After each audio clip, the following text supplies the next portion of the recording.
What's going on, everyone? Welcome back to episode 112 of the Lombard Trucking Show. So glad to have you guys here. Amazing feedback, by the way, from the last episode. So a little update, by the way. I know we had Mr. Rodriguez on. He's running for Congress of the 35th District. His election did end up going to a runoff, but am I a kingmaker?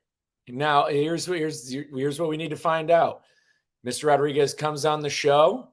Couple days later, we have the primary election. Now, the election goes to a runoff, but Mr. Rodriguez did receive the most votes. Is correlation causation? You be the judge here. I'm not sure. 1 minute he's on the show, he's talking as if he's an underdog, and then the next minute he's walking away with the most amount of votes. So, kingmaker coming on the Lombard Trucking Show, up for debate. We'll have to, it's up for discussion. I'd say that there's definitely some evidence there, but it's been, like I said, it's been fascinating busy couple weeks. The clocks went forward over the weekend, and I got a great guest we're about to bring on, but I want to mention this about this daylight saving time. And apparently that's another trigger word. Apparently, if you call it daylight savings time, people get, absolutists and big daylight saving time appreciators will get mad because it's daylight saving time, not savings. It's one of those like Reese's Pieces type deals, I guess people get especially mad about. But fun fact about daylight saving time is now the Canadians were the first to do it in some province or a town. It wasn't the country of Canada, but some Canadians did it first. But the first countries to do it was Germany and the Austro-Hungarian Empire. Now, they did it in 1916 to reduce fuel consumption. Now, here's the thing. We still do this thing, moving the clocks forward, moving them back. So they did it. This was a military strategy here to save on fuel consumption in the First World War. Well, if you didn't know already, they lost the First World War once again. So why are we still doing this stuff with the clocks? I don't know. Two great nations, right? These manufacturing empires, in the turn of the 20th century blew up and absolutely failed because of daylight saving time. So should we keep it continuing? Let us know in the comments. But hey, look, without any further delay, we got a fantastic guest coming on the show today. I was kind enough to join his show, Word on the Street, which if you haven't checked it out, you definitely need to go like and subscribe over there. But this is I'm calling him the Midwestern man of mystery because this guy is just in every facet of the freight industry. He's everywhere. He's on all corners of the internet. He's an actual kingmaker out here, somebody who wants people to win. He's born and raised in the Midwest, and this show, nobody respects the Midwest more than the Lombard Trucking Show. He's the founder and CEO of BCG Consulting or BCG Beta Consulting Group. So without any further delay, I want to bring him onto the show. Mr. Trey Griggs, how are we doing this evening, sir? Man, I got to tell you, coming on after a congressman, I'm feeling good about this. I don't know where this is going to go, but I'm feeling real good about it. I'm not going to lie. When it comes to the wheelhouse of this show, I mentioned it earlier, but good friend of the show who I hope you're connected with, Gord McGill. Gord McGill. Yeah, you need to check out his show, Voice of Gord. He recently was on the Tucker Carlson show. And, what's crazy about Gord is Gord was on the Tucker Carlson show. He's 2 degrees of separation from Vladimir Putin. So, I mean, kind of same thing. That's big time. So you're 3 degrees from Vladimir. How about that? Yeah, exactly. So, and now, you're just 1 degree of separation from the possible future of the 35th District of Congress. So there's a lot of big stuff happening. So I tip the cap to yourself. I'm feeling better about myself than before the show started. And yes, Robert Bain, Midwest supremacy. Let's go. All day, every day. But let's get right into it, man. I called you the Midwestern man of mystery. I think you're one of the most interesting guys. Your content is bar down some of the best out there. You're really involved with a lot of stuff. You work with a lot of logistics company. What's the Trey Griggs story? Where are you from? How do we get right here? Well, apparently I need to hire you as my hype man. That was pretty good. I like that. I like where you're headed with that. My journey's been crazy. My whole life, I grew up kind of a jack of all trades, master of none kind of guy. And it's really led into adulthood. I love doing a lot of different things, and I love helping people win. I've had so many different jobs from, overnight janitor back when I was 23, trying to figure stuff out, building web pages. I've been a basketball coach part-time. I ended up being a teacher. I've done so many different things in my career, and it's been a blast. I've liked almost every one of them. And it's really hard to pin me down on one thing, which is probably the reason why we have a lot of shows and do a bunch of different stuff. But to go through my story real quick, grew up in Kansas City. So Midwest boy, grew up in a little town called Raytown, right next to the Kansas City Chiefs Stadium, next to Arrowhead Stadium. I was within 5 miles of the stadium growing up as a kid. I actually worked there in high school, which is pretty fun. Parents divorced when I was 7. My dad got custody of me. So I grew up with my dad for 10 years, just a couple of dudes just hanging out, playing a lot of sports. I sang a lot. Obviously, these are the things I care about. This, and I've got a basketball up there. And so just grew up kind of just, figuring things out, playing. Just high school was my sanctuary because it wasn't home. We were poor. We had my freshman and sophomore year of high school, we lived in a 1-bedroom apartment. I slept on the couch. I didn't have a room. So I was never inviting friends over. Nobody was coming to my house. I was either going to their house or I was at school. So I was playing every sport I could. I was, in the choirs, in the band. I was a mediator. I did newspaper, wrote for the newspaper. I was sports editor for the newspaper. Just anything that would basically keep me busy. I did that. I didn't party. Never was into that. I mean, my buddies and I, we would go to the tennis courts on Friday nights till the lights went off at midnight and just play tennis. And that's just what we love to do. Never was into video games, nothing wrong with it, but I just always liked playing the real games. So did a lot of that growing up. Wanted to play sports in college, but pretty short guy. I played basketball in high school, wanted to play basketball in college. It was not looking good, but I did have one school recruit me. Went and played college basketball for 1 year. Phenomenal story. We went to the Final Four NAIA Division II, which was an incredible ride. Final Four is not NCAA Final Four, but it was still legit. There were little kids coming up with the program, wanting us to sign, the program. I was 18. I didn't even have an autograph. Like I barely signed a few checks. I had no autograph, whatever, no signature at all. But it was still amazing experience. And then my sophomore year, we qualified for the national championship in golf. So I was able to fortunately play 2 national championships in 2 sports. That was cool. Kept me eligible through college. Got a degree in communication. I was broadcasted football games on the radio, broadcasted basketball games on the radio, had a radio show on Saturday mornings, trying to play the songs that the girls up in Ely Hall would like.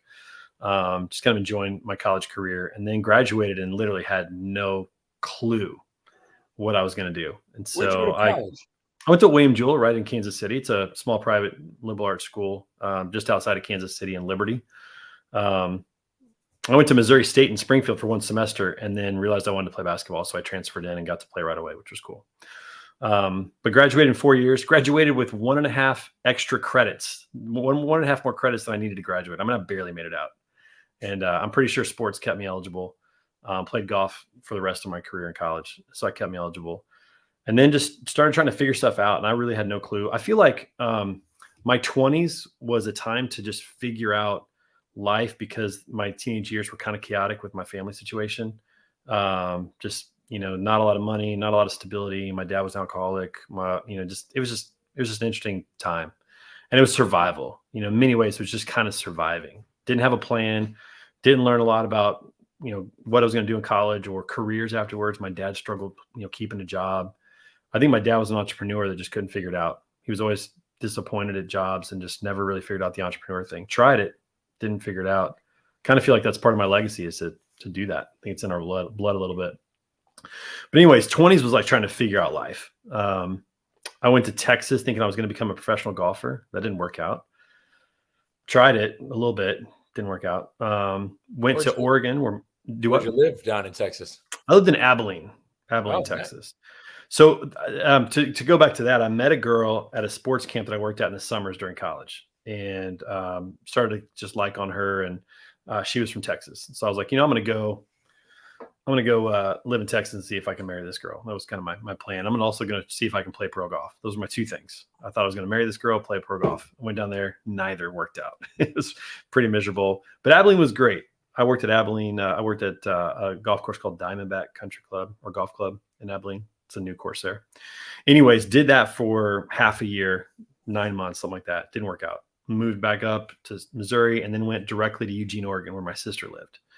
And she just invited me out for a year and said, hey, come live with us. We're planting a church. You can help us do that. You can do some jobs. You can live with us. Like, we'll help you figure it out.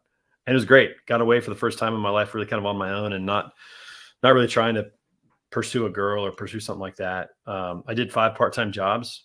My favorite one was I became the basketball coach at a small little school called Elmira High School, and did that for 1 season. And it was that season working with kids that I was like, man, I really want to teach and coach. That's what I love to do. And so I moved back to Kansas City, started working on my teaching degree, got a teaching job. I got to teach high school physics and physical science, which was amazing. Coach sports, enjoyed all that. And then the girl that I liked in college that never liked me back in college, she finally came around. And we started dating. We got married in '05, in June of '05, and she lived in St. Louis, and I was in Kansas City. So I quit my job, moved to St. Louis. She had a good job there. She just built a nice house, and so moved there. And I became a youth pastor. Got into youth ministry. Went that direction. Did that for 15 months, and realized that youth pastors don't actually get to spend a lot of time with kids. They are at church all week, getting ready for Wednesday night and Sunday morning, not really spending time with kids. And so I was like, man, I should go back to teaching. So I went back to teaching, did youth ministry part-time, did that for another 3 years. And at that time we started having kids. We had our first daughter in 2008, our second in 2010. And my wife stayed home. That was a value for us, was that she was home and raising our kids, and just wanted to do that. We tried that for 2 years on a teacher income. It was really difficult. I didn't want to be principal. I didn't want to coach all the sports and be gone all the time. So I made the decision that I needed to either get a second job or I needed to get a new job. And I had a friend at church that said, I think you'd be good at sales, man. You're competitive. I think you have the personality, the attitude to do it. And my immediate thought was like, I'm not doing sales, because all I could think of at that time in that moment was used car salesman. That was like my only experience of sales. I was like, I don't want to be a used car salesman. I'm not doing that. And this guy just kind of gently reminded me that every business has to have sales or it doesn't have a business. And it kind of seems fundamental and like rudimentary when it comes to business, that you have to have sales. But when you're a teacher and a youth pastor, you don't think about revenue. You don't think about where it comes from. You just go to work, get your paycheck, and move on. So he kind of told me about how business works, and it's a little bit of a crash course. And I was like, okay, all right, maybe I could do that. And at the time, we had decided to relocate to Portland, Oregon, just because we wanted to do something fun. We wanted just to get away and be our own family for a while. So we moved to Portland, Oregon. And the only job I could get, Michael, was this door-to-door salesman selling office supplies, business to business, selling paper and toner to, lawyer firms and dentists and whatever I could find. And it was pretty brutal. It was kind of a shock to the system after going from teaching and youth pastor to, hitting the doors, pounding the pavement and hearing no all the time and getting doors slammed in your face and people yelling at you. And it was a shock to the system. And I almost quit like 6 months in. I was like, I can't do this anymore. And, I told my wife, I was like, man, I just don't know if I can't do this. I don't want to do this. I don't want to go again. I don't want to do this anymore. And she said, probably one of she said exactly what I needed to hear, and probably the wisest thing she could say. She said, listen, you're learning a new skill, but you're not having to pay to learn the skill. They're actually paying you to learn the skill. It's not a lot, but they're paying you to learn the skill. Just learn as much as you can for another 6 months, and then I'm sure you can get a better job. And she goes, don't worry about the money. Don't worry. Because I was embarrassed, man. I was coming home some weeks with a $150 check. Because, it was eat what you kill. And if I didn't sell anything that week, or if I had a down week, or if I got in my own head, whatever, and I didn't make any money, and it was embarrassing to come home as a provider with a $150 check. But she said, listen, don't worry about the money. We'll figure it out. We'll make it, but just learn. She goes, don't try to make money. Just learn. And so I took that to heart, and I went back and I just started learning as much as I could. I didn't worry about how much money I made. And shockingly, as I focused on learning and just the process, I started making more money. And so I ended up becoming the top rep in the office, which wasn't great, but a bunch of college kids, so I became the top rep in the office and more of a leader in the office, and learned a lot about leadership, and learned a lot about getting out of my own way, and really how to be effective at sales, which the biggest thing I learned is that I have a lot less control than I think I do. I can lead a client to the sale, but they have to actually say yes. I can't do it for them. And so just focusing on those types of things, I got better. And then after 15 months, I said, okay, I'm ready to move on now. So I went to a recruiter in Portland, and that recruiter had a connection with DAT, which I didn't know who DAT was. I'm like, all right, cool. What do they do? Tech company. Okay. All right, cool. So I go in for the interview. I mean, I don't know what a load board is. I don't know what a freight broker is. I mean, I know what a truck is because my dad drove a local truck back when I was a kid, and I liked big rigs, what boy doesn't like big rigs growing up? That's all I knew. That's it. And so I interviewed with DAT, and they tried to try to talk me out of the job. I mean, they were just like, "Can you sell the most expensive product in the marketplace?" I'm like, "Is it worth it? Like, is it a good product?" Because I think I can. And anyways, they gave me a shot. And I got to tell you, man, after doing door-to-door sales, office supply sales, selling DAT was just like shooting fish in a barrel. I mean, instead of visiting businesses who aren't, aware that I'm showing up, now I got truckers calling me and freight brokers calling me, and they know who we are, and they need it today. Like there's it wasn't that hard. You make friends with them, you ask them what they want, you try to upsell them one, and then you ask what credit card they're going to use. And I mean, that was it. So I did really, really well at DAT. And I remember the day, Michael, that I realized how important door-to-door sales is in a sales career. Like most of the successful people in sales have done some form of door-to-door in their life. There's just no way around it. It's such a good experience. And I remember the day that I realized the value of door-to-door. I was sitting at lunch at DAT. I was in the lunchroom. And one of the sales guys comes up and he goes, "Hey, what are you doing?" I was like, "I'm eating lunch." And he goes, "No, hey, what are you doing? How are you selling so many accounts?" And I was like, "What are you doing? I mean, it's not like you're having to meet these people for the first time, in their business and trying to sell them on the spot because you're not coming back tomorrow." And I kind of described door to door, and his eyes got all glossy, like, "What are you talking about?" And I was like, "Man, that's what I was doing. I was going door to door in the rain in Portland, Oregon, selling office supplies to lawyers who didn't know I was coming. Like, this is easy. Just become friends with them. I went through those 4 things. Like, just do this." I mean, that's how I saw it. So I realized, man, door to door sales is one of the most valuable things that you can have in sales. And I equate it to boot camp. People who've been to boot camp, you've been to boot camp, and thank you for your service. People who've been to boot camp, a lot of times I hear the same thing. I hear, "I'm glad I went. I hope I never have to go back." Like those kind of 2 things. Like it did a lot of good for me, but man, I don't want to do it again. That's how I feel about door-to-door sales. It did a lot of good. I don't want to do it again. Although oddly enough, now that I own my own business, I'm kind of, you eat what you kill again. There's nobody coming to save me. So it was a great experience. I really enjoyed that. DAT was good. And then I just started jumping into startups. I think I had this entrepreneur vein where I felt more comfortable trying to build something as opposed to just being in this corporate environment, which I didn't really jive with corporate. I just wasn't one of those guys that, would kiss up and toe the line. Just wasn't me. And so startups and kind of that renegade aspect of business, just trying to figure stuff out. There are no rules, no policies, just make it work kind of thing. I really enjoyed that. So I went to a couple different companies, including Trucker Tools, and which a lot of people are really familiar with them. Port TMS for a while. I was at Lean Solutions for a while. And then, it all led me here, which is I always wanted to have my own company. In fact, I formed my LLC in 2018 in the state of Missouri. Didn't do anything with it until January 2022, and kind of got forced into it. I got let go from a job in kind of a weird way, and it's like, okay, well, I can either go get another job and become dissatisfied again, or I can just take a shot on myself. And at that point, we were a single income family, and so there was a lot of pressure, and I think I used that as an excuse why we didn't do it for a long time. But when I got let go, I took my wife for a walk. I said, "Hey, can we go chat?" She's like, "Yeah." So we go on a walk, and I said, "Hey, I just got let go." And she goes, "Good. Now you can do what you want to do." And it was like, "Oh, really? I mean, you serious?" I mean, you know what this could mean. I mean, this is risky. I don't know if I'm going to succeed. I don't know what's going to happen. She goes, "You need to go try." And so here we are. We tried it, and it's worked out. It's been great. It's been probably the best journey, best ride of my life is, being an entrepreneur and figuring this out, and in some ways kind of reliving my dad's legacy, which ironically enough, show 112 of the Lombard Trucking Show is the 19-year anniversary of my dad's passing. So Okay.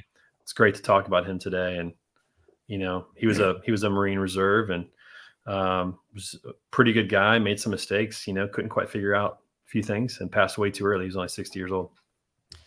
No, I appreciate it. And yeah, may you rest in peace. Thank you. Thank you for sharing that. That does mean a lot to be on such an anniversary. Couple things I want to touch on with that too. Love how you bring that up, bring it on legacy, because what's crazy is I mean, I have that same sense of of legacy when it comes to like my family and my family's name. And that's what I've told people, especially when I had gotten into trucking. When I bought my truck, it was obviously at a time where a lot of people were buying trucks because of the gold rush in the market. But with me, it was just it was honestly the right place, right time for my friend and I to get into business. And it wasn't about the money for me. We underwrote the business with like fuel prices being really high. Like we went fully into it with a really great business plan. And the only reason, and it was my friend's idea to even go into business. Me, I was looking to still ride it out, maybe end up getting a local job. It was him who came to me and said, let's restart Lombard Trucking. Let's do this. Like if we were to get a truck, if we go in, if we go in on this, he makes a decent amount of money. He's invested in other businesses. He goes, if you can do this, if you know you can. And I was like, yeah, I know. I was like, I went to school. I know how to work a balance sheet. I can do a budget. I knew how the market worked. I'd been listening to content. I'd been tracking it down. It was literally for legacy to get into it. And so and my dad, he owns a business. My dad a little bit different. His business is pretty successful. He does centerless grinding back in Connecticut. But my grandfather himself was an owner of the original Lombard, and then his father before him. So I think that the stuff's important, and I've mentioned on this show about how important and like how actually, I mean, America itself was built on small business legacies in small towns around Kansas City and in places like the Northeast. And that's and I think that's a lot of where the country's losing its way is like we've kind of gone off on that, where they don't have the businesses can't get carried down to the kids or things like that. So I'm glad you brought that up. Number two, I emphasize a lot on this show too, especially because there's a lot of people who tune in, whether they're drivers, brokers, whoever's tuning in. That emphasis, I never did door to door, but I've done a lot of cold calling. Even in recruiting now, I'm doing cold calling. But the reason why I'm comfortable making these calls now, I did it for when I was in college. I cold called for a financial advisor at Morgan Stanley, and what an invaluable skill. Like I have no problem talking with strangers. I'm kind of an extrovert going out to parties. I'll talk to anybody. And you freaking hang out with me and my wife. The second a couple of beers start flowing, especially now, I'm going to talk to a stranger about trucking, Napoleon, or something along those lines. It's just, and my wife will come and interrupt me and say, is he annoying you? Is he annoying you? So I have no problems with that. But there is something very uncomfortable about picking up the phone, making those calls and trying to talk to people and making it happen door to door. And you're a little bit on the luckier end. You did B2B door sales, which is, I'd say it's not easy, but it's a little bit easier because you actually have something valuable. I got to tip my cap to the dudes who go around our neighborhood who are selling pest control. I mean, the solar guys do pretty well because solar is something like people are always looking to save money. So I think that the solar is a little easier to sell. But the dudes selling pest control. I mean, we're a kid I went to high school with. I know he just got a new job. I'd have to look, but this kid, he started off Kirby vacuum cleaners, selling door to door, and was a top guy. And if somebody came to my door trying to sell me a vacuum, see me now having like owned my own business, worked in sales. I want to hear him out because 100%. I always let him pitch. I'm like, come on, give me what you got. Me a vacuum. Honestly, I could use a good vacuum too. So I want to hear it. But for anybody else, anybody listening, like you don't want like this guy just interrupted your day. You don't want to listen. It is an invaluable. I mean, I almost think it needs to be in high schools because you're right. No matter where you go in any industry, you need to know sales, whether you're going to be an entrepreneur or not. And I've said this before, like not everybody's an entrepreneur, but what a lot of people can be is what, the word is like intrapreneur, which is like, you can be somebody who's going to like, you might not start the business, but what if you have a friend, or what if you have a family's friend who, they know you know them. And yeah, you don't have maybe the capital, you don't have like the knowledge of like, say you're selling something that's maybe in pharmaceuticals, or like you're not a chemist, or you're selling either nutritional supplements. And yeah, I'm not a chemist and stuff, but hey, we know each other. You're really personable. So you could be the guy to help grow that business and then help win along with it. And I think that like just talking about sales and normalizing that, it should be, because no matter what, no matter where you go, I mean, even where I'm at now at Orange Theory, like I'm not technically a sales associate, but I am the product. So I need to perform well, and I need to build relationships with members. And when I have an intro class, I have to start building that relationship then, because I need to get them to come back. So yeah, the sales associate is going to pitch them and price, present, and do all that. but I gotta be selling the product at the same time. Yep. I always tell people that everybody on your team is in sales and marketing, whether they know it or not. They're all promoting the company, either good or bad. They're all, convincing somebody to either say yes or to continue to say yes. If they're in product, they're definitely a part of that. But a lot of people don't think that way. They don't think about, what business is what's really going on within the business. But everybody on the team is in sales and marketing, in my opinion. That's why I think everybody needs to have those skills. And you're right, everybody is running their own little small business. If you are within a business, the paycheck that you're getting, you're now using that in your family or in your personal life to run a business. I mean, that's what every family essentially is, or what every bank account is. And so everybody, believe it or not, everybody's an entrepreneur. Most of them just don't know it. Yeah, no, you're Everybody's running a absolutely business. right.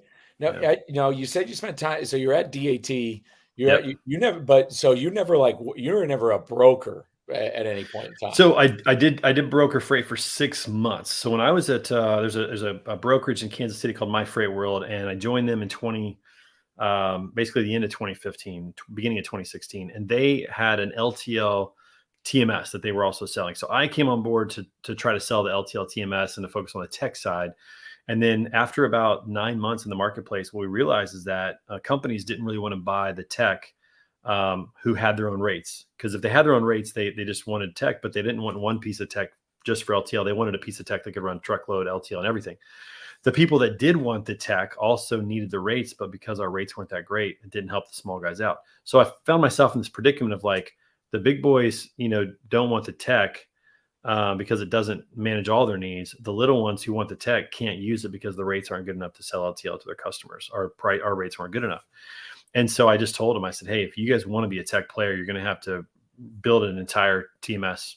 It's a holistic platform for a broker that can do truckload, LTL, all that stuff, volume shipments, parcel, and everything like that. And to their credit, they said, yeah, we'll do that. We'll invest in that. So they started from scratch. They hired some developers and they started building a full TMS, which, it's turned out pretty good. Port TMS is now the name. That's what came out of it, is a product called Port TMS. But my initial job there was to work with potential customers, like future beta customers, and ask them what they didn't like about their current TMSs, bring it back to our developers and have them build it.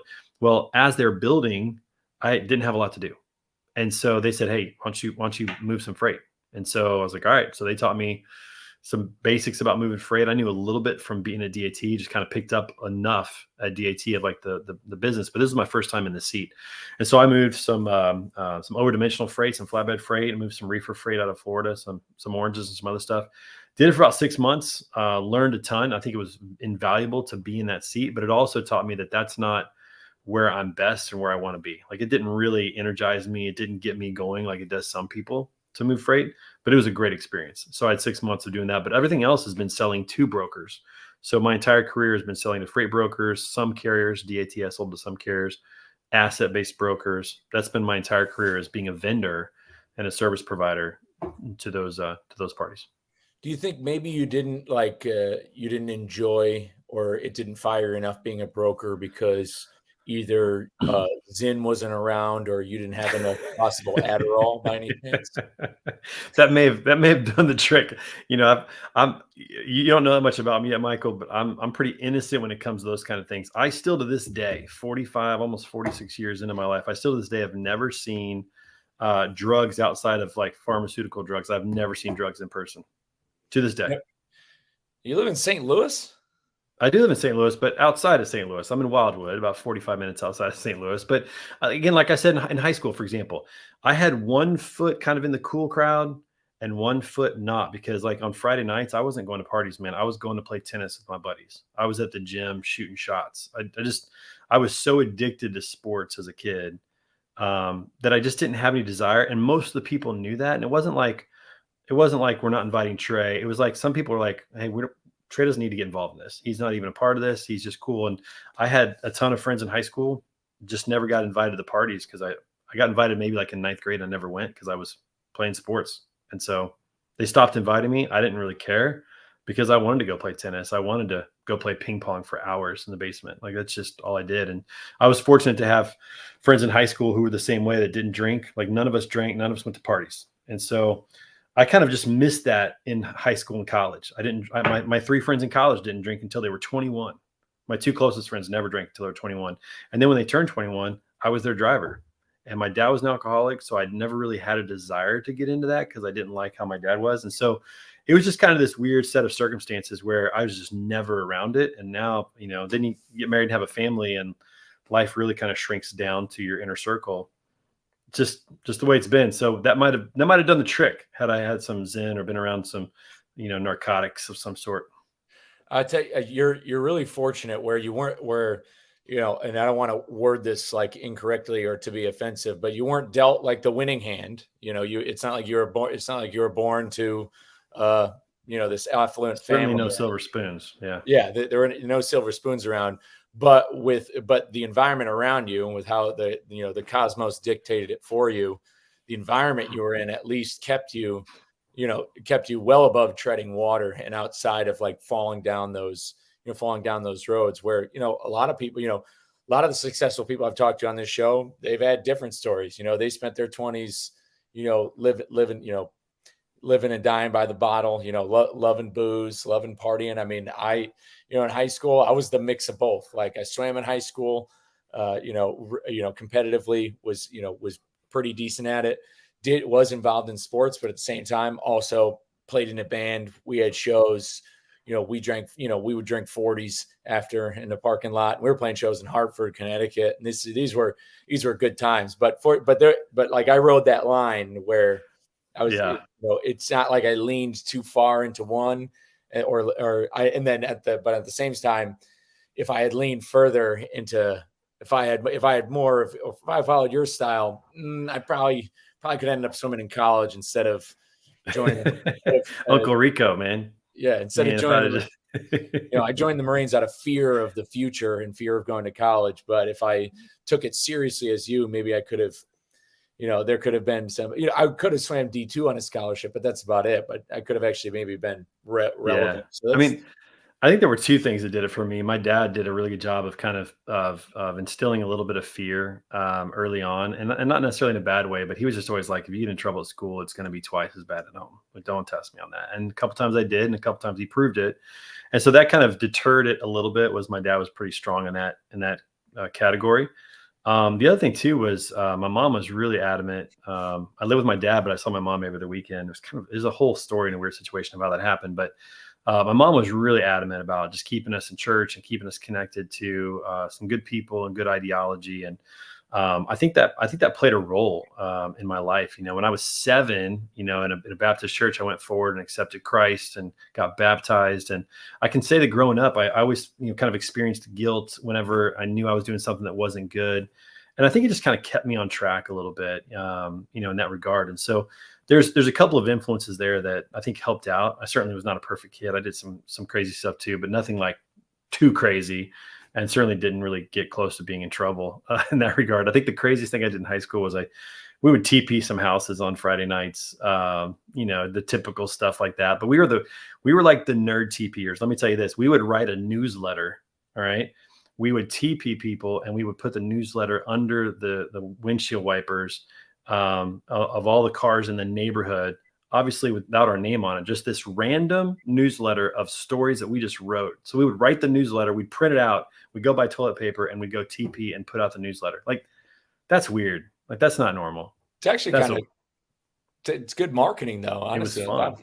Yeah, it was fun just to see if anybody was talking about the stories at school. And I say we would TP people and just wait to hear them come in school on Monday and hear them complaining, and they didn't know who did it. And we just kind of sit back there, kind of like laughing a little bit inside and having a good time with it. So we're kind of undercover, destroyers around the undercover mischief. I'm glad you bring it.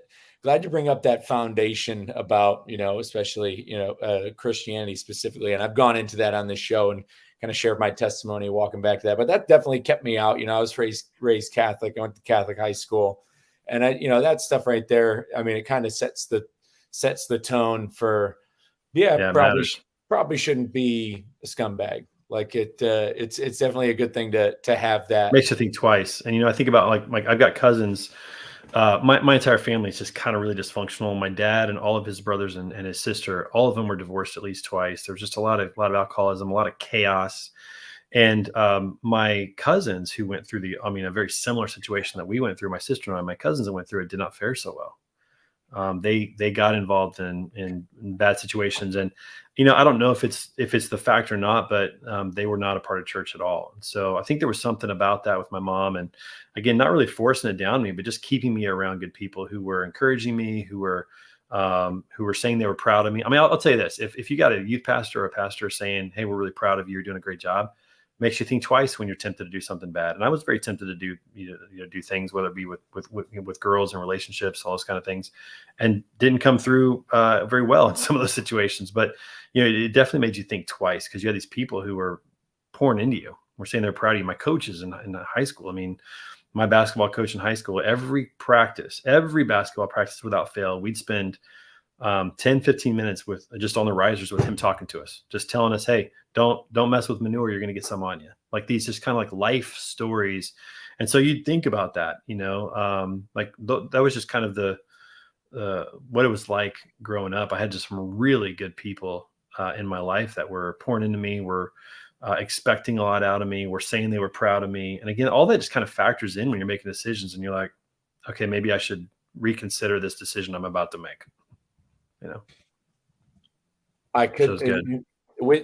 That's the best thing you could have said, especially for kids out there, because I think about the church in my town. And when you think about that influence, because anytime I go to the church in my town, I mean, literally the message out there is about like how awesome you are. Like, like take away the scripture, take away any preaching, but it's literally a guy on stage who's talking about how awesome you are as a human being. And then you tie in the scripture and it's just like, this is why you're awesome. It's because the creator of the universe, he literally sacrificed his only son for you, literally you. Oh, you think you're bad because you drank or you did this or you crashed your car, or you got divorced. Like you're like, it talks about all your imperfections. And when he just continuously keeps telling you that you're awesome. And when you're a little kid, you're hearing that all the time, like, no, you're actually awesome. And you're actually the most loved. It's probably gonna in your brain, as opposed to not being around that. Yeah. Just imagine every Sunday you're not near that and you're kind of just used to criticism and you're used to being judged and you're used to negative reinforcement. That's a pretty, I'd be fascinated to find a good peer reviewed study on that. Yeah, well, I mean, like church is, if you think of analogies for church is like a car wash. You don't go to a car wash when you're clean. A lot of people think they got to clean themselves up before they can go to church, but church is where you go to be around people who are just like you, and you allow the scriptures and the Holy Spirit to wash you, to clean you. And that's what it's supposed to be like. Or another picture is like a hospital. You don't go to the hospital if you're well. You go to the hospital because you need healing. And we all make mistakes. We lose our temper. We lie, we might cheat on something, whatever. Like, we all have those issues. Nobody's getting it right. Right. And so that's what church is supposed to be. Unfortunately, some churches have not pulled that off very well, but it's because we're all sinful people. I always kind of joke around with people that are like, man, church is just full of a bunch of hypocrites. I'm like, yep. And we got room for you too. Come on. Like, there's plenty of room. Like we're all messing up trying to get this right. But, every Sunday you go to church and you go through the car wash and you get a little cleansing, little reminders of what the purpose is in life and what we're trying to accomplish. And you go back out there and get after it again. And that really did make a big difference. And then just the people, like some of the coaches in my life that just helped keep me on track and poured into me, and just let me know that I mattered, that they cared about me, that I mattered. It just makes you think twice when you're making those decisions as a kid. And I think back to the decisions you make when you're 16, 17, 18, 19 that impact your life. And I'm thankful that I stayed away from some of those during that season, because it eliminated a lot of the consequences that unfortunately a lot of people have experienced. And some people experience those and they grow out of them, which is great. Some people experience them and never get over them. My cousin Nikki, who's a year older than me, passed away last year, or actually 2 years ago, 2 Decembers ago. And she just lived a really hard life, and it was sad. It was really sad for her because she was smart, she was bright, she was cute, she was just funny. Like she had a great personality, and she just couldn't get out of her own way in many ways. Those decisions she made when she was younger just always caught up with her. And which is just, unfortunately, a lot of people experience that. I'm thankful at least I didn't have that. I've got my own issues, but those weren't ones. And that allowed me to at least kind of figure out life a little bit. No, well said. And I'm sorry for your loss on that. And going into kind of coaching, that's I mean, you and I are kind of both found like parallels in that idea of coaching. I mean, that's what I want to get into next. You're the founder and CEO of Beta Consulting Group. This is literally what you're doing now. Yeah, you're not up on a pulpit and you're not maybe talking scripture. I know you did work as a youth pastor, so I'm sure you've gotten into that, but you work for a company now. What's Beta Consulting Group's purpose? What are you doing out there to make people know to make people or businesses know that they have a purpose and what they need to do to win? Yeah, I mean, we exist to help businesses win, and specifically to transform their company into a well-known and trusted brand.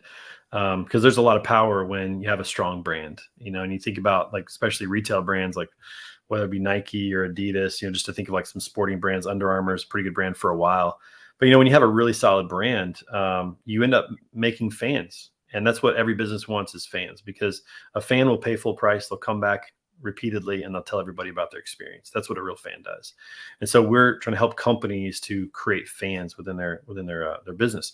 And so it's been a really fun journey. Again, I'm a sales guy, and the greatest way to help sales is to help the market know who you are and what you do, and how you can help them. It makes sales way easier when people come to you knowing who you are and what you can do, versus opposed to them not knowing and having to figure it out. Takes a lot more time and it's a lot more effort to sell. So we're helping companies become more well-known and more trusted within the industry. I'm not an executive. I've kind of learned that. That's just not my strength. I mean, I wouldn't consider myself an executive. I'm definitely more of an encourager. And so I literally changed my title to Chief Encouragement Officer. Still CEO, which is great. But my job is to put the right people in the right positions to succeed, just like a coach would. If you think about a basketball coach or football coach, they got to put the right players on the field at the right time in the right situations, based upon their skill sets, based upon their experience, based upon their mental fortitude, so that they can win, so the team can win.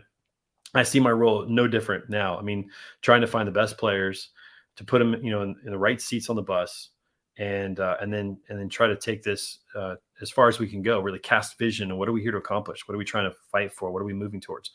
And so that's really what my role is. I mean, I'm a coach at this point of my team. And actually, the thing that's interesting about that is that a coach never shoots a shot. A coach never throws a pass. A coach never gets a first down, right? They get all the blame when the team loses, and they have no bearing directly on the outcome. That's what a coach is, And so when I think about, great coaches out there, they are doing everything they can to put people in the right positions to win. And then they're giving credit away when you do win, and they're taking all the blame when you lose. And that's my job. My job is to put everybody in the right positions to win. When we win, I give them the credit, because they're the ones that are hitting the shots. They're the ones that are throwing the passes. When we lose, I take the blame. And business is no different. I think that's what great leadership is all about. And again, it goes back to, this is crazy, Michael. This is a crazy stat that nobody else is going to have. And it doesn't really say anything about me, but it tells you about the experience that I was able to have.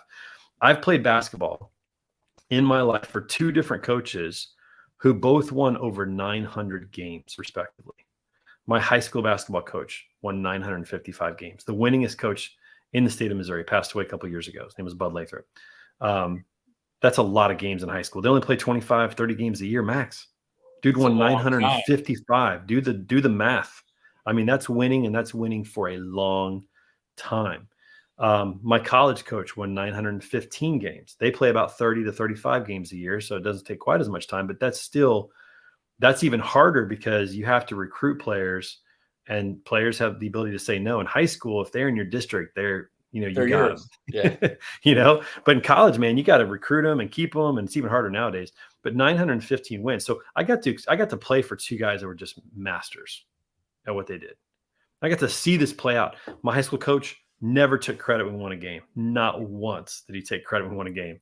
But when we lost the game, but when we won a game, I should say, he would always talk about Buddy Jones and Derek Vertreese and myself and whoever. He would point out to us stepping up and doing whatever needed to get done to win the game, whatever it was. But man, if we lost, it was always like, hey, I didn't have him ready. I didn't have him ready this time. We're gonna go back and figure it out. We're gonna watch tape. We're gonna improve this week. Our coach is gonna get better. They're gonna be more prepared next week. We just didn't have him prepared this week. Like that was standard for that guy. I just remember it, clear as day. And so again, I take that now as like, that's my job, is to make sure that I got the right people, recruiting all the time, like thinking about who can be on our team, that I'm helping them just be in a position to win, coaching them through that, giving them some advice. Like we do a lot of writing, a lot of communication. We do podcasting, we write copy, we do messaging with testimonials, all that type of stuff we do. And so I'm coaching them through some of that stuff, and I'm certainly helping out. But the more that I get out of the way of doing the work and actually stand on the sideline and coach, the better we are as a team. And that's a humbling thing to learn as a leader, especially as an entrepreneur. Most entrepreneurs are doers. They start companies because they want to do stuff. And then you realize at some point, the only way we're going to be great is if I stop doing all this, which is weird. Yeah, you have to get other people to do. You start feeling lazy. You start feeling like, well, I should be doing this work. Well, no, my work is just changing. My work is changing to recruiting, to strategy, to sales, to networking. And I can't do that if I'm in the trenches. I can't do it. Like there's a bottleneck, and the bottleneck is me. I'm the problem. And so having to get out of the way and get more people on the field, get the bright people on the field, and make sure that they win. That's how we all win. That's how everybody wins here. So how many people are on, like, how many people work for your company? So if you count part-time contractors as well, we have a team of 8 right now. Oh, nice. Yeah, so, actually, that's not true. We have 9 now. So we have 9. So if you count part-time contractors, yeah, a lean group of people. Now, if you're comfortable sharing, I'd love to hear. So you work with brokers and carriers? We do, and logistics tech, like tech companies as well. So, well, not only tech, actually, any service provider. So it could be tech company, staffing company, whatever. Anybody in this ecosystem of brokers and carriers and their providers. That's who we work with. So you're not going to work with somebody. You're not going to work with somebody selling. We don't have any shippers. I'm trying to think of like another business. Like you're not going to work with somebody who's in commercial real estate. No. We're transportation only. Yeah. So you have a specific niche. You're not looking to broaden out into like, people who are buying and selling commercial real estate or something like that. Okay. I gotcha. Right. I'd love to hear, I mean, as long as you're comfortable and legally or whatever, saying like, what's a solid, like what's one of your best success stories out there where you took this company, either brokerage, freight tech company, they were chicken's head cut off, and you came in and pulled them up, and now they're crushing. Probably the greatest one that I like to tell is it's really small business. It's actually an entrepreneur, kind of a solopreneur a little bit. So his name is Wasim Manair. He's become one of my dearest friends. Wasim is a recruiter in the space. He's probably one of the best, if not the best, recruiters for supply chain and specifically technology companies. Like he's built some of the technology companies out there, like their whole teams. He's built the whole team one at a time in conjunction with them. He's really good at what he does, but he was constantly having to explain to people, like trying to explain to people who he was and why he was great, like why he was good at what he did, those types of things. And he just never could quite crack the nut on how to do it, like how to say it. So he came to us, we started working together. We started building his brand. We cleaned up his LinkedIn profile. We cleaned up what people were reading about him. I mean, if you were interested in working with him, you'd go to his LinkedIn profile and you go to his website because you want to learn about who this guy is. And when you go there, you weren't seeing anything. Like the words, there were no words telling you what he did. There was the standard corporate recruiter or something like that, recruiter, just basic stuff. His website just needed a little bit of help on the words. The design was great. In fact, he had just gotten a new website and he just needed better words on the website. And what people don't realize is that buyers make decisions based on words, based on what they hear, based on what they read. A really good salesperson is really good with words. They're persuasive. They remove doubt. If you were in sales process with somebody and you use words like can, want to, would like to, hope to, just, those are all words that create doubt in the mind of a buyer subconsciously. They're not going to say it, but they do. Right. Just thinking about just hearing it makes me think that. Correct. But if you use words like will, like instead of we can do that, we will do that. That changes the feeling subconsciously to a buyer. Instead of hoping we can schedule a call, it's Michael, let's schedule a call. Like that's surety. That's firm. That shows people, what you're doing. I can trust you. Like the words matter. And so when you're thinking about copy on a website, for example, the words matter. Most websites, if you go to any website out there right now and look at it, the majority of the time, you're going to hear a company just telling you how great they are. Like we do this many customers, this much revenue, this Inc. 5,000 list, whatever. They're bragging about who they are, right? And I'm not saying you can't do that. I'm just saying there's a place and a time for it. And it's not when people first meet you. That'd be like going to a party and meeting a girl and then just telling her all about yourself. What girl's going to care? But if you start talking about her, asking her about herself, that's a different game. You're making her the hero of this exchange, this dialogue. If you make yourself the hero, who wants to talk to you? Nobody. It's the same thing in business. It's human psychology. And so we changed the language of his website. His website now, instead of talking about recruiting, like what he does, his website starts out with simplify your recruiting process and get your time back. Because if you talk to any HR director or business owner who's having to recruit, they'll tell you that it's a very long and complex process to try to find good people, and it just sucks up your time. And most business owners don't have it. And so using a recruiter is going to simplify this process for you and save your time. And who doesn't want that? That's what they want. They want to find great people and not have to spend the time to do it. And so we changed a lot of his messaging. We changed a lot about what he does. We added some customer testimonials, because anytime a buyer hears from a customer, 7 out of 10 buyers say that they speed up their buying decision when they hear from a customer. Like, it's powerful to hear from a customer. It's the same reason why when we think about going to a new restaurant, the very first thing we do is go to Yelp. Baby. That's right. Google reviews or Yelp. You would never call the restaurant and say, hey, how do you cook your steaks? What's the salad like? What kind of vibe you got going there? Like, you would never do that. You want to hear from people who actually went and sat in the restaurant. It's a customer. And so that's the psychology of a buyer. So again, we changed all these things around. And literally this guy, probably 2 months ago, maybe 2 months ago, I guess in January, he calls me on a Sunday night. Again, we've become really good friends. He calls me on a Sunday night and he goes, dude, I don't know what happened, but I don't have to tell people what I do anymore. And I don't have to tell people I'm the best anymore. They're calling me and telling me that I'm the best. And he's like, thank you. I appreciate it. So now he doesn't have to explain what he does as much anymore. The buying process has gone significantly faster. He acquires clients quicker. They say yes faster. They pay his fee without complaining because he's the best. So, that's really, really powerful. It's right there. Ben, what's up, buddy? It's all the source you need. Why should you buy me? Trust me. That's really well said. And I mean, that goes right in with, that's human psychology is the best way you put it. And it's just general life advice right out there. Like just from how to talk. Yeah. You want to talk to the girl at the party. What are you doing?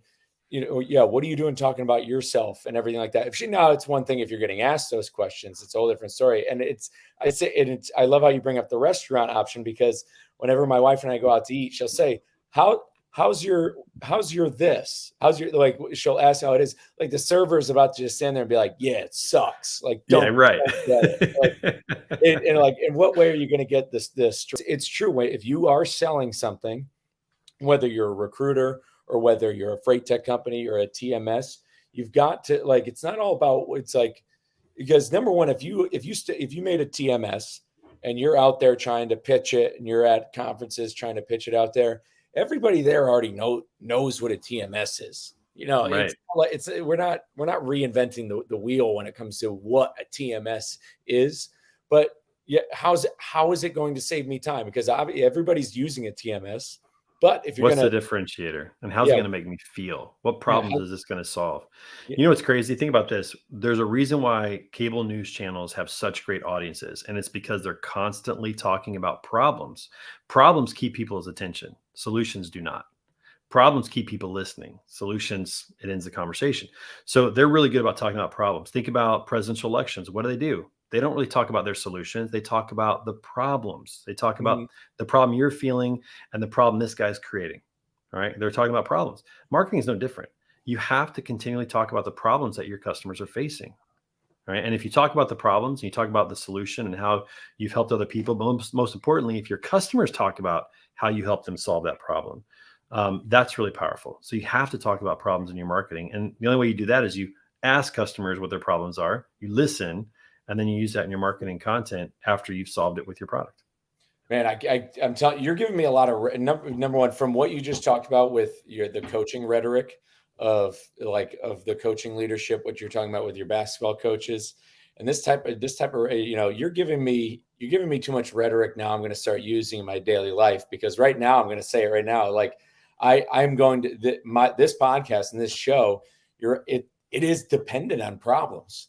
I mean, it started as me just like telling my story, but then as I was telling my story, I started running into problems, discovering problems. And now what my whole goal of this show is to have people on who like to solve problems. And so that's the thing. If problems end up all getting solved, I'm not going to have anything to talk about anymore. That's right. But I honestly long for that day. I almost want that. I almost want that to happen. Well, you can solve all the problems in the world you want, but you got to keep talking about it to people who haven't solved it yet. That's what good marketing does. It talks about the problems of the people who haven't solved it yet. And that resonates, and then they want the solution. Now, when it's well said, and when it comes to problem solving, you're very heavily involved with an event that aims to help solve some problems going on, because it buzzes a lot on LinkedIn. I mean, it's heavily talked about on FreightX and with our friends on Twitter. And I even see it too. Like, what's crazy is between the social media platforms, because on FreightX we kind of have our own little niche now, and it's growing, and it's a lot of fun, and us talking in Twitter Spaces. But the line of communications is open now between our Twitter Spaces and engaging with each other, and with brokers and truckers and guys who own carriers and guys who work for freight tech companies. Everybody's all kind of talking. And then I go right back onto Facebook, and I'm in Facebook and trucker Facebook groups, by the way, could be the most toxic, if not the only thing that could be equally as toxic is probably your HOA's Facebook page. Right. It's right up there with a trucker Facebook page on toxicity. You go right on there. And when you hear them talk, it's like, oh my God, I wish I could just get these people on Twitter so they can talk with these guys. And so long story short, the disconnect among the industry between not even just between broker and carrier, because I'd say the disconnect between broker and carrier is still at large. And I think the other part of the Venn diagram is also wrapping in, the triumvirate of carrier, broker, shipper. There's mass disconnect in that pyramid. But I think if the broker carrier relationship started to come, is that circle started to come together, the shipper one would drag with it. But you're involved in something that's trying to do that. Kind of want you to talk about, what you've got going on, an event that you and I are going to be at next month. Yeah, it's interesting. You talk about truckers and their trucker groups, and it gets toxic. Oh, Chris, that's nice. By the way, Chris got some pipes too. If you're ever at an event with Chris, you got to go karaokeing. I mean, it's like nothing else. We're karaoke at Mid-America Truck Show. We are. I know. Next week, a couple weeks. I know we are. We are going to do that on Thursday night, I think. I'm looking forward to that, but appreciate that, Chris. But, you talk about truckers in these groups and they're toxic. I mean, I think a great analogy is like truckers talking to truckers and brokers only talking to brokers is like Republicans talking to Republicans and Democrats talking to Democrats. When they don't talk across the aisle, nothing gets done. It never will. Good partnerships aren't going to happen. Now, politicians want that to happen because that's how they stay elected, but that's not necessarily good for brokers and carriers in this environment. So we created, and when I say we, really Dan Lindsay created this. He's a freight broker out of Indianapolis who just got tired of kind of the constant bickering, brokers bad-mouthing truckers and truckers bad-mouthing brokers. I mean, there's obviously bad players on both sides, but there's also a lot of really good players on both sides.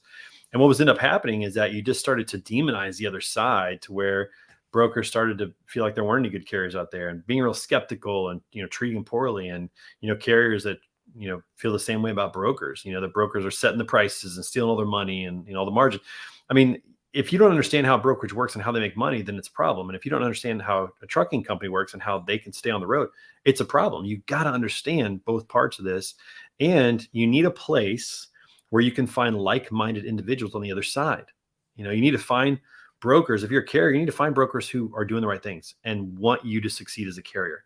As a broker, you need to find carriers who are going to make sure that they communicate well and are on time and are trustworthy, like Chris Thomas, who you give him a load, things going to get delivered. And if something goes wrong, he's going to let you know, and he's not going to BS you.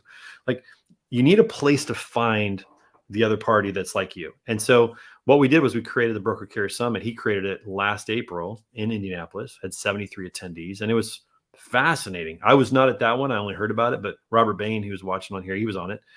He can certainly talk about it.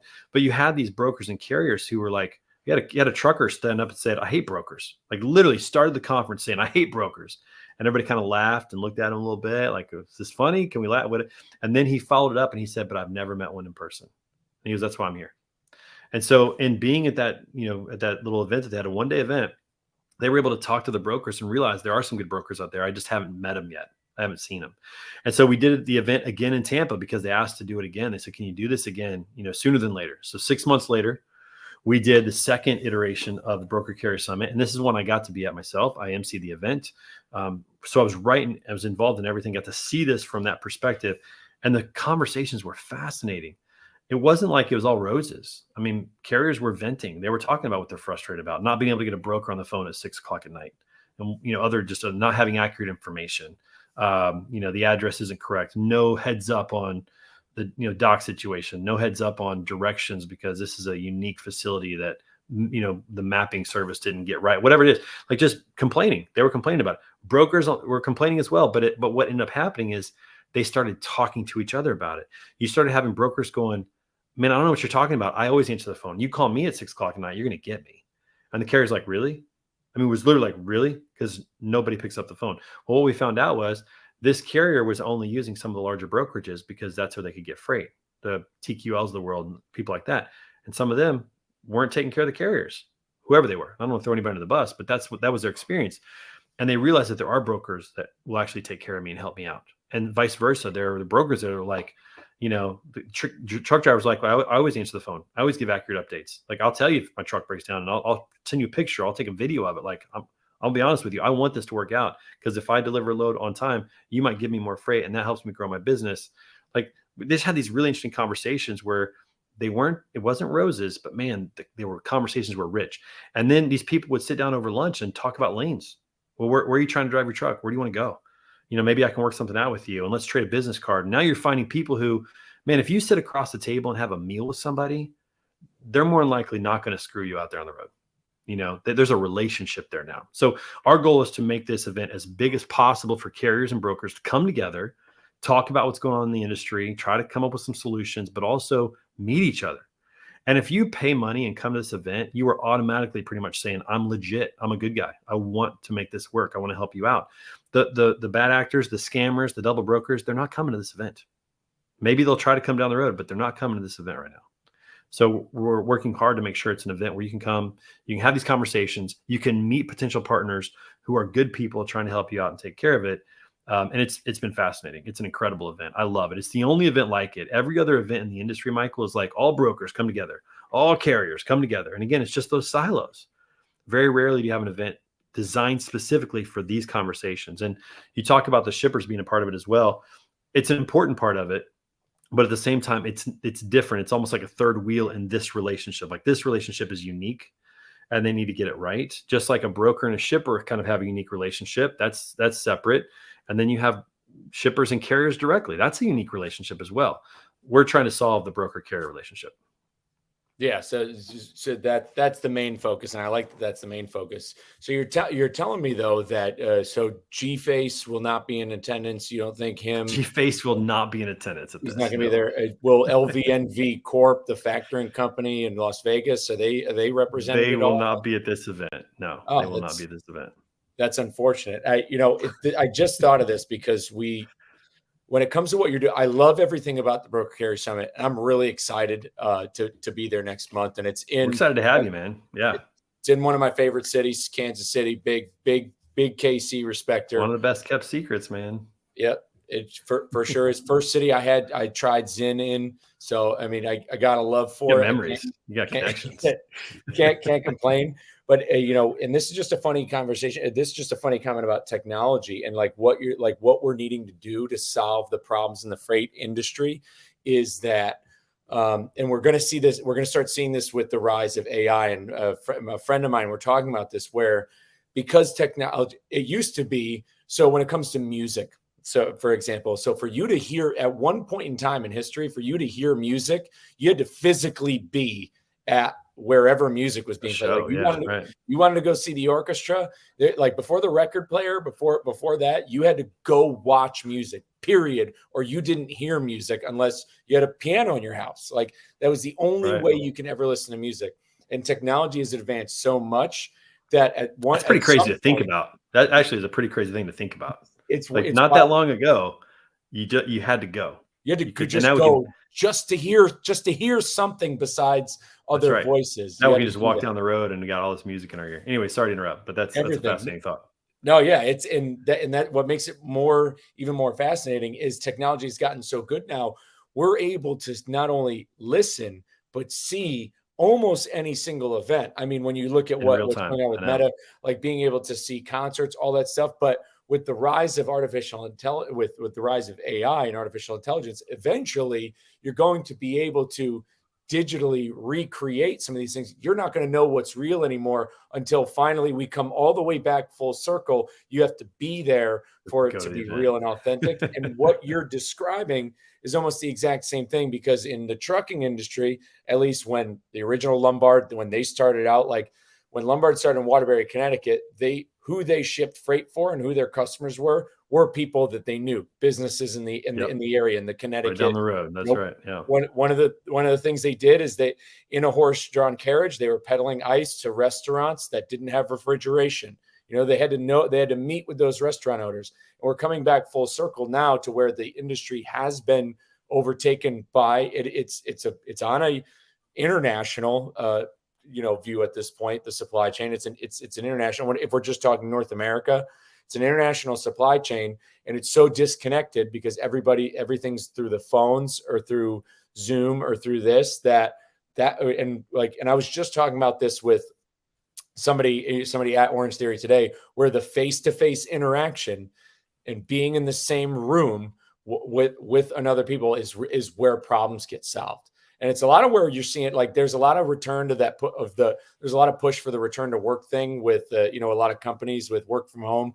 Although I think there's an argument. I'm not saying that everybody should go back to work, especially when many jobs can be remote, but that in-person brainstorming, being together in a boardroom, I mean, it's how any legacy company we're talking about today, or the brands who are like, you look at Nike, like you said, brands that have fans, all those brands like Nike, they were together in a boardroom. They had to go out and be face to face, right back to the door-to-door sales stuff we were talking about earlier. And that broker carrier summit, bringing these people into the same room just so they can meet and be like, okay, you're real. You're actually not a thief. And okay, you're real. You drive the truck and you have a family, and it all comes back full circle to that sort of Yeah, stuff. no, you're right, and I think that analogy is really good about, like, music, where you need to go to the Taylor Swift concert to know that what she can sing and what she's doing, as opposed to what's going to be out there in 10 years AI driven. There's a lot to that, and we've got some great things to talk about at the event. We're going to talk about fraud, because that continues to be a problem. We've got some of the bigger tech companies that are working really hard to solve those issues and make it a better marketplace overall. We're going to talk about driver health. I mean, I'm excited to have you there. Chris Thomas is going to be there. Evan Shelley's going to be there. We're going to have a workshop talking about driver health. How do you stay healthy on the road? How do you maintain good relationships on the road? I was asking Chris this the other day. We were on the phone, and I just said, man, what's it like being on the road for a long time and maintaining a good family relationship and family life balance? Like, how do you do that? Because I've never done that before. And there's probably a lot of new drivers out there, new carriers out there, that are trying to figure that stuff out. Truck parking continues to be a big issue. We're going to talk about rates and financials, and Adam Wingfield's going to be there. Melanie Patterson's going to be there. Desmond Clark's going to be there. Mike Riccio. A lot of really good names in the industry are going to be there, sharing their experience and talking about what they're doing. So we got a great agenda. We have a lot of fun, and we're also having a fun golf tournament, a unique golf event, 2-person team event. So something totally new. We're doing a lot of cool stuff. I think we might have truck parking on site. Evan Shelley's working that out to where we could actually offer some truckers some free parking on site. So pretty cool stuff we're working on, trying to make it easy for people to show up, trying to keep the cost down, and make it worthwhile. But at the same time, you got to invest to keep the bad players out and make sure it's worthwhile for yourself as well. So it'll be a good time. I think it's $700 roughly, 10% off if they use our coupon codes. You got one, I got one. So if they use our coupon code, they get 10% off. Coupon code Lombard right there if you're listening to the show. Lombard, 10% off. Use it. 10% off coming to We, the Broker Carrier Summit. You have to do that with those sort of events, because sometimes people say that, like when it comes to conference, there's a lot of these types of conferences in Austin, Texas. A lot. It's a great destination. It's a great place for businesses to come together, have fun, eat some of the best barbecue in the world. Sorry, I love Kansas City, but KC is good. Jack's Text, where it's at. Got to tip the cap. So I mean, there's a lot of these events there, and I look at them because there's a lot of fitness ones too that I see that are going on, and I see the price of it. But the reason why they keep the price the way it is at the so $700 isn't bad. If I'm a carrier, if I own a 100 truck fleet and it's $700 out of my pocket to go literally meet people who could probably be feeding me lanes in business, it's a worthwhile 100%. as 100%. opposed For a to 3-day conference. I mean, yeah, 100%. If you make it dirt cheap, then you are going to start luring in the grifters, the course sellers, the weirdos who are going to be like, who are going to start cutting under the table and undercutting and kind of bringing the integrity. But that's right. Most illegitimate people are not going to look at that and say, yeah, I'll go. Like most of us aren't going to do it. They're trying to make a quick buck and stay under the radar. They're not going to show their face. It's just that's not a part of their mentality. Again, this just kind of by nature qualifies people as being legit, which I love that. That's one thing I love about it.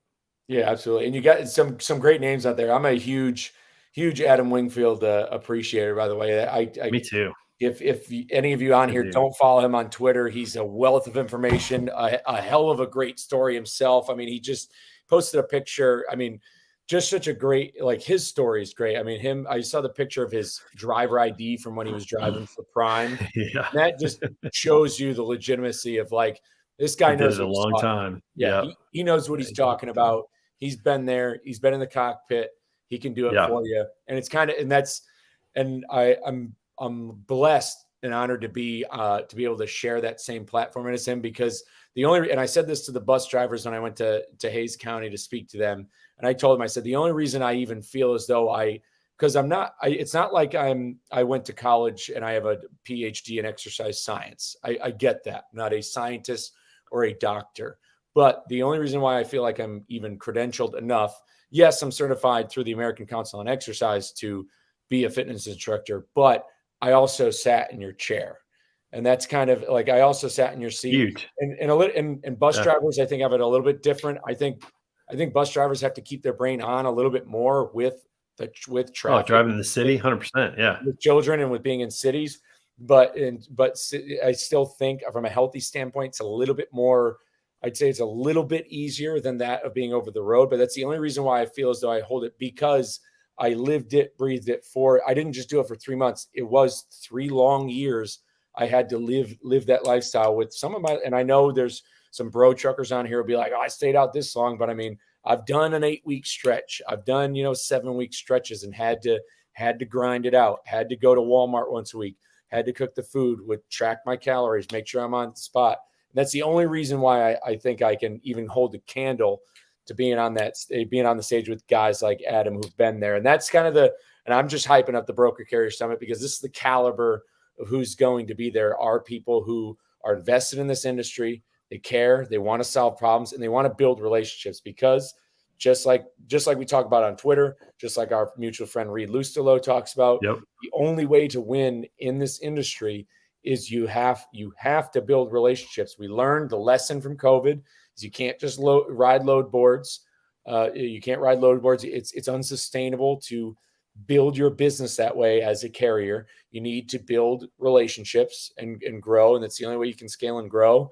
And I'll tell you this right now: if I jumped in the seat of a truck today, I know the brokers that I would call and ask them for freight because I've built a relationship with them. Like I wouldn't even look at a load board right now. I know 20 to 30 brokers that I would call first and just see what they got. And they know me. I know I'm new driving, but they'd probably trust me over someone else because of the relationship that we have.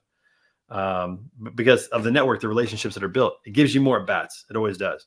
And so we're gonna have a good time with that. We're also doing some things different than everybody else. Our networking reception, our fun little party. We're doing a beer pong competition. Like, the only conferences that are doing that. We've got KC Wolf coming to speak. He's got a great keynote on courageous leadership. Dan Mears. He's been the mascot for the Wolves or for the Chiefs for 35 years. and just got his 3rd Super Bowl ring. Pretty cool. So he's going to be there speaking. We're just doing a lot of things very differently. Our lunch is 90 minutes long, so it's plenty of time to talk, and we're doing it by mode. So if you're a flatbed trucker, a flatbed driver, and you were trying to find brokers at flatbed freight, we have a section for flatbed brokers and carriers at lunch where they can sit and talk, find each other, talk about things on the road, that kind of thing. It's the same for vans, same for reefer, same for kind of miscellaneous stuff out there. So we're just doing things differently to try to make it as practical and useful and valuable as possible, and have a lot of fun in the meantime as well. No, awesome, man. I'm really looking forward to it. I know we've been rolling for a little bit, and I know you and Chris told you got the pipes. And anything else you want to chop it up about? Man, we could probably do this for a while, but I'm going to have to probably call it tonight because I'm heading out of town tomorrow. So I'm going to spend a little time with my family before they go to bed. But we could probably talk for another hour if we wanted to, man. We could talk about a lot of stuff. I know you like to sometimes talk about politics. I love talking about that. We got an election coming up. I mean, that's kind of crazy. I'm curious what people think about RFK Jr. Can that guy actually win? I think he's got a long shot. I think he's got a shot. For an independent candidate, I think he actually has a shot. I mean, I've talked about it. I mean, I'm a huge. I talk about it on Twitter, but I'm a big fan of monarchies. I'm a Bonapartist by nature. So, I mean, I like the idea. I like dynasties. So I'm a Kennedy guy. I was kind of raised a JFK to be a JFK respecter. I mean, he was. I mean, he was Northeast up in Connecticut. I mean, you kind of have to, right? Yeah, I mean, you kind of born into it in New England. Having that Kennedy swagger. And yeah, with me, I mean, does he have a shot, like a long shot chance? I think so. I mean, it's kind of like when I talk with my friends, especially my friends who don't like getting involved on like polarization and all the crap on the internet and the toxicity there. Like most of the people I talk to, like want to lean into RFK more, but then people are always like skeptical about vaccines. People always get like. That's a trigger word now for people. So they're scared that it might offend somebody for talking about it. But if you look at the 3 we're looking at, it's the most logical answer. I mean, how do you look at the 3 next to each other and not say, I mean, well, one of them can't even really talk. And the other one, and then with Trump, you either love him or hate him. There's no right, but it's baked in the cake. I mean, it's coming. He doesn't surprise anybody. I mean, he says something, you just know that's just kind of a par for the course. Unfortunately, I'll tell you what's interesting about politics because when you look back at the presidents from a historical perspective, there's only been one time in history where a president won a term, lost a term, and then won again, and that was Grover Cleveland. Yeah, and I always wondered, like, how does that happen? How do you win a term, lose, and then win again? That's a unique situation. I want to deep dive into that because what did that interim president do? I mean, because I love looking at kind of those presidents that served in the 1800s because it's so interesting, especially a very underrated. Another guy who I believe was kind of JFK, James Garfield, somebody who was shot in the back by a madman, and they tried to save his life. Alexander Graham Bell invented a metal detector to try to get the bullet out of this guy. And this is somebody who, and like, if you look into James Garfield, you're like, oh, this is the guy. He was a born poor, log cabin from Midwest guy, Ohio. Like, came from nothing. Youngest brigadier general in Civil War. Fought in Shiloh. I mean, this guy is just like so well loved, and he was like all about taking down. He like hated nepotism, was bringing it down, and then all of a sudden, 4 months in, he gets blown in the back.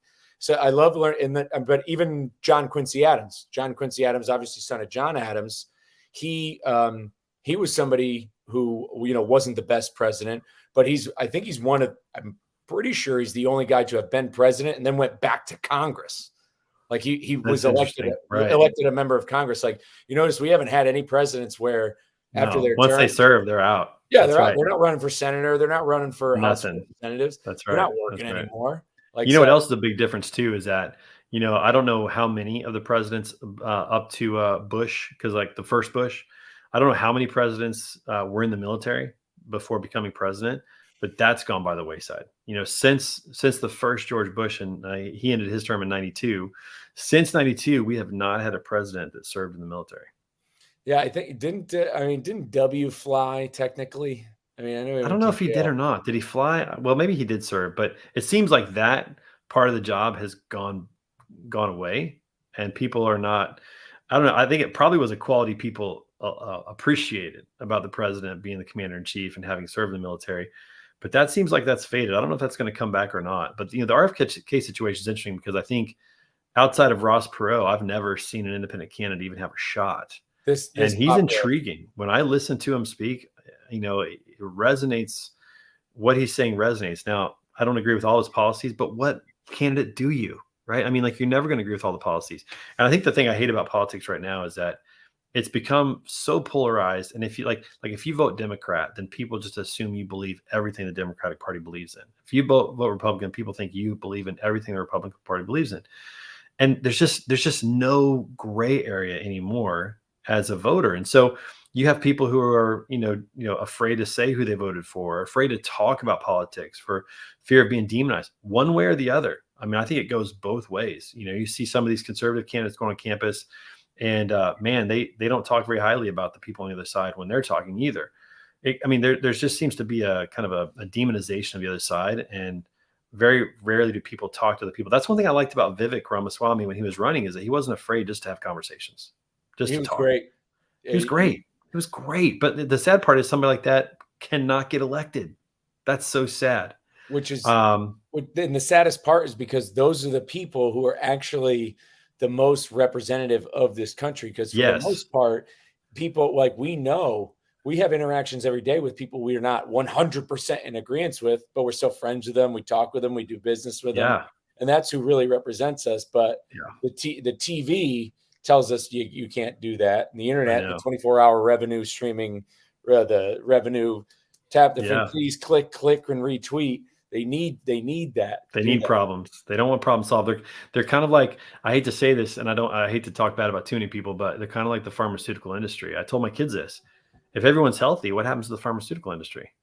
Oh yeah. I've said that on this show. I talk about that I on this mean, show too. I they, mean, they don't want people healthy because it's bad for business. Politicians don't want problem solved because it's bad for business.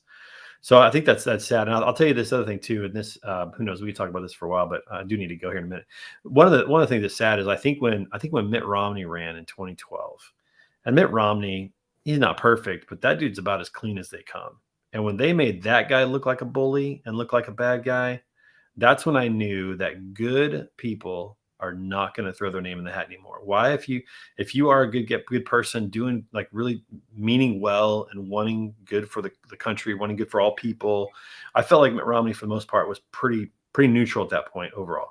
And man, they made him look bad. They dug into his high school and they talked about when he was 13 how he punched a kid in high school. Like 13? We're going to go back to 13 now?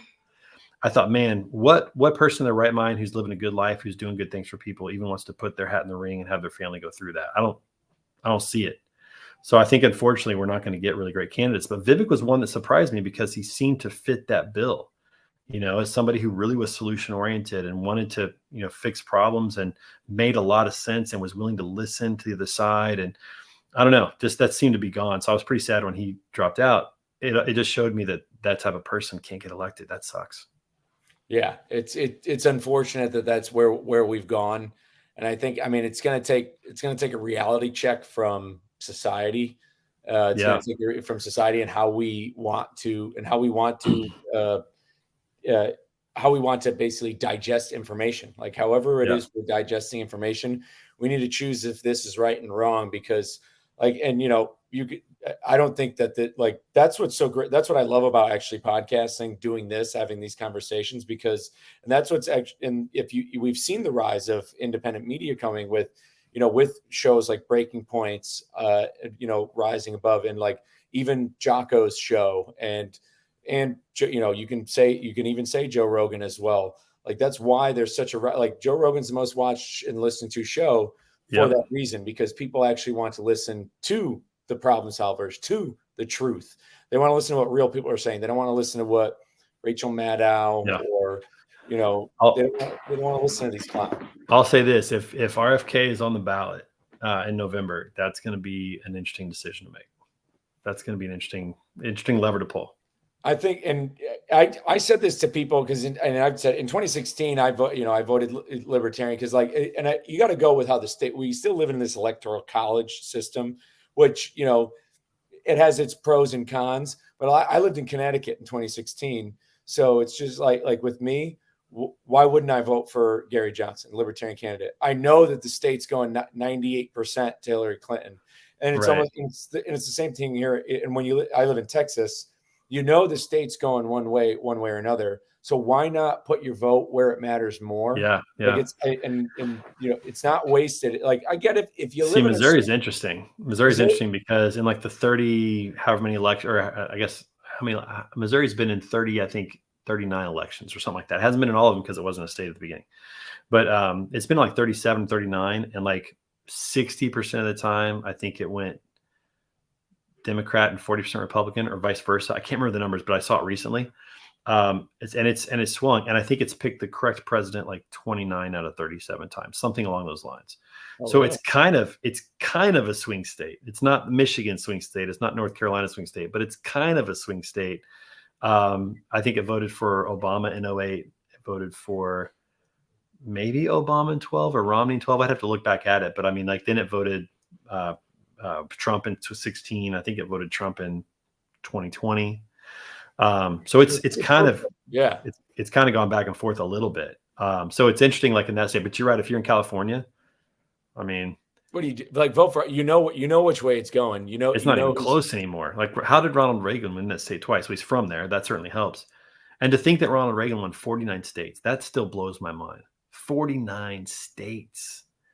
That's wild. That's all. I mean, I don't know if we'll ever see that again. Honestly, I don't know. People must have really disliked the Motor Carrier Act of 1980. I'm just saying they must have hated it. That's why. That's why. And that probably still feeling the sting of Carter and the gas lines and some of those kind of things. I mean, there's a lot of interesting plays there. I was only 6, so I have no idea. But anyways, hey man, I'm gonna have to call it, dude. I got to get out of here. It's been such a pleasure, man. We talked for almost 90 minutes here. Yeah, and it couldn't be better. I'd love, we've talked about this before offline. Would love to make this a more reoccurring thing. Would love to bring some more people on and have some roundtables with you and with some kind of like what you're doing at Broker Carrier Summit. I'd love to bring on drivers, carriers, people, throw you in the bunch, have a couple more roundtables on the horn in the future. Yeah, let me know, man. It's a pleasure. Always good to be on the show, and thanks for the invite, man. Yeah, for sure. Hey, have a good night, brother. Peace. Well, that'll do it for episode 112 of the Lombard Trucking Show. I want to thank every single one of you live viewers out there right now listening, whether you're on Twitter, LinkedIn, YouTube, wherever you guys are listening to. Can't thank you enough. If you're looking for Trey Griggs, you can find him everywhere on all social medias. Just type in Trey Griggs, I believe 24 or 22 on Twitter and Instagram. You can find him on LinkedIn, connect with him. This is a guy who wants to help people win, help companies win. So if you are a carrier or you're a driver for a small carrier, you work for a freight brokerage, you work for a freight tech company, this is the type of guy you want to have in your wheelhouse. We've had multiple conversations offline about how we can help each other and what we can do. Because there's a lot I'm trying to do here with my brand, Lombard, Fit Motor Freight. There's a lot what I'm trying to do with it and getting this message out there to drivers on living a healthy lifestyle. And if you didn't know, I have a recent article that was released into Newsweek. It's an opinion piece I wrote. And at the end, it goes into the main motto, something I've talked about in a lot of my shouting and running videos on TikTok, is the very, if it's not well known, it should be well known that no one is really coming to save us. FMCSA, DOT, government, they know that they know full well and go to work every single day that there's drivers whose hearts explode behind the wheel, that there are brokers out there who are being torched to death, burnt out from working, dealing with stuff. They know all this stuff. And this is going on. This is not just going on in trucking. It is going on in the rest of the country. This, with the garbage they put in food, microplastics, all that stuff. They know that this is happening. They know that they're willingly do it. They don't want to stop it because they're all making money hand over fist. Nobody is coming to save us. And I'm not saying that I'm going to come in and be the one who saves us. because I can't just do it alone. It'd be great to have the same story or timeline as somebody like Napoleon Bonaparte, but those things don't happen anymore. Unfortunately, I don't think I'm going to come across the same crossroads of, pre-French Revolution, French Revolution France, to be able to seize that type of power. And I don't know if I'd necessarily want it, but what I want to do is get this message out there about how people, when they start becoming the best possible versions of themselves, it's the only way we can solve the world. When I was a kid, and I shared this in a photo, when I was a kid, I used to want to help, or when you're younger, you always wish you could do more. We wish you can change the things around you. And then the older you get, you find out that the more you try to change things, the less it works. Here's the thing. Once you start focusing on yourself and becoming the best possible version of you, only by doing that and becoming that version of yourself can you then change your neighborhood, change your state, change your nation, and then change the world. It's the only way it happens. When you can offer yourself up as the best version of yourself, which requires you to be of sound mind and body, to have the physical energy to go out there and get after it every day. That's the only way we're going to make our world better. And guys like Trey Griggs are out there doing it. Guys like Chris Thomas, who's an owner operator with Autumn Transport, he's out there doing this. When people are out there becoming the best versions of themselves. And there's guys who are listening right now on Twitter. You guys are doing that sort of stuff, becoming the best version of you. And what's happening because of it? You're having more time. You're having less brain fog to build these relationships, to get new customers. How much has happened since we started really blowing up on FreightX? How many new friends have people made? How many new jokes? How many new laughs? How much fun memes have been happening for it? And the end result has been people getting into business with each other, people giving each other business, people solving those problems. But that's all I'm going to say. Once again, I want to thank you guys for tuning in. I will tell you this, though, just like I mentioned earlier, I will stop if all the problems are gone, the show will cease to exist. But until then, the show must go on. But with that, guys, I hope you have a fantastic week. We'll be back with you soon to talk more fitness, freight, and all other sorts of drama. But with that, guys, we're back to the bench. Take care.